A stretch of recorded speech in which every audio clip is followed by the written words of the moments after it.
Finally একটা 5 star restaurant দিয়েই দিচ্ছি। হ্যাঁ, এই কথাটা আমাকে একজন আজকে বলেছে, তাও আবার আমার হাতের রান্না খেয়ে। তো হ্যালো এভরিওয়ান, আসসালামু আলাইকুম, কেমন আছো সবাই? চলে আসলাম ছোট্ট একটা ভিডিও নিয়ে, আশা করছি সবাই সাথে থাকবা। তো এই যে আজকে আমি ফ্রাইড রাইস করবো, আর সাথে বিফ কারি করব, মানে ছোট ছোট করে কেটে মাংসটা একদম ভুনা করব, গরুর মাংসটা। তো যাই হোক, এখানে একটু গোটা গোটা করে আলু দিব, যেহেতু আমার ছেলেরা আলু পছন্দ করে, তার জন্য।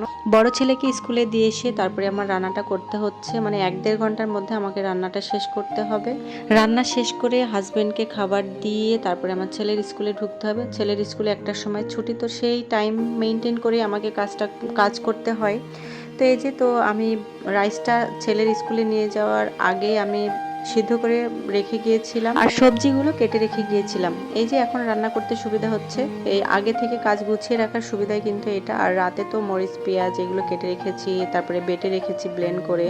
জিরা টিরা আমার সবসময় গুঁড়া করা থাকে, ব্লেন্ডারে গুঁড়া করে রেখে দিই। তো এই যে আমার কিন্তু খুব ঝটপট করে রান্না করতে হচ্ছে। আমি রান্না করছি আর ঘড়ি দেখছি, এরকম অবস্থা।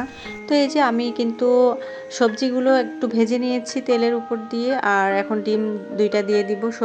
সবজিগুলো কিন্তু মোটেও সিদ্ধ করা যাবে না, এরকম তেলের উপরে দিয়ে নাড়াচাড়া করে মানে হালকা ভেজে নিতে হবে। সিদ্ধ করলে কিন্তু কালারটা নষ্ট হয়ে যাবে। আর এই যে রাইসটা আমি আগে থেকেই সিদ্ধ করে রেখে গিয়েছিলাম, ওই রাইসটাই দিয়ে দিচ্ছি। আর এই রাইসটা যদি আগে মানে রাতে, যদি অনেকেই রাতে সিদ্ধ করে রেখে দেয়, আমি ইনস্ট্যান্টই সিদ্ধ করে রান্না করি, ভালোই হয় খেতে। তো এই যে আজকের ফ্রাইড রাইস কিন্তু আমার প্রায় হয়ে গিয়েছে, আর আমার এই রান্নাটা খেয়ে কিন্তু আমার হাজব্যান্ড অনেক প্রশংসা করেছে, অ্যান্ড সে আমাকে বলেছে ফিউচারে আমাকে 5 স্টার হোটেল দিয়ে দিবে।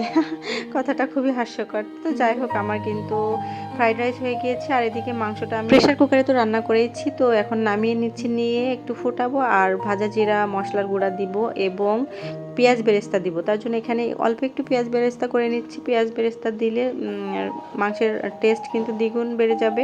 তো এই যে রান্নাবান্না কিন্তু কমপ্লিট। আমার হাজব্যান্ডের লাঞ্চ বক্সও গুছিয়ে নিয়েছি, নিয়ে আমি এই যে ওকে খাবার দিয়ে তারপরে আমি ছেলের স্কুলে যাচ্ছি। তো এই যে ছেলের স্কুলের পথ, বাহিরে এখন একটু রোদ কম, প্রচুর রোদ গরম। তো যাই হোক, ছেলেকে স্কুল থেকে নিয়ে যাব বাসায়, তারপরে বাসা গাছ করা, কারণ খুব এলোমেলো আছে। আর আমার বুয়া খালা আসবে 3টার দিকে, তো তার আগে আমার বাসা গুছিয়ে ঝাড় দিয়ে তারপরে কিন্তু আমার ছেলেদেরকে গোসল করাবো। তো এই যে আমি বাসায় কিন্তু চলে এসেছি অলরেডি।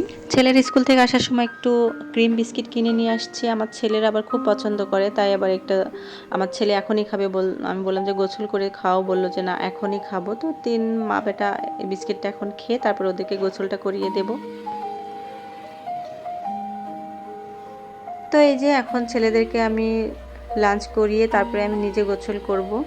আসলে 2টা ছেলে, তো 2টা ছেলেকে আমার যমজের মতো মানুষ করতে হয়, যেহেতু ওরা 2 বছরের ছোট বড়। তো এই যে ওদেরকে এখন খাওয়াই দিয়ে আমি গোসলটা করে নিব। খাওয়া প্রায় শেষ। এই যে এইটুকু ভাত আমাকে খেতেই হবে, কারণ লাস্টে একদম প্লেট করে খায় না, ওই লাস্টের ভাতটুকু আমাকে খেতে হয়। এই জন্য আমি দিনে দিনে একেবারে ফ্যাট হয়ে যাচ্ছি। যতই মনে করি খাবো না, ফেলে দিব, তো ভাত তো আর ফেলে দেওয়া হয় না। তো যাই হোক, আমার কিন্তু গোসল করা হয়ে গিয়েছে। আর এত পরিমাণে গরম, বিচ্ছিরি গরম, কারেন্ট থাকছে না, একটু পরপর কারেন্ট চলে যাচ্ছে। আর আমাদের বাসার পানিটাও অনেক গরম থাকে। তো এই যে আমার গোসল অলরেডি হয়ে গিয়েছে, খুব দেরি হয়ে গিয়েছে আজকে গোসল। আর আমার বরাবরই একটু দেরি হয়ে যায় গোসল করতে, কারণ আমার কাজ কেন জানি শেষই হতে চায় না। তো এই যে এখন একটু রেডি হয়ে স্কিন কেয়ার করে, মানে মোটামুটি একটু ফেয়ার অ্যান্ড লাভলি মাখছি আর কি, তাছাড়া কিছু না। তারপর এই যে আমি এখন খাবো, খেয়ে একটু রেস্ট করব।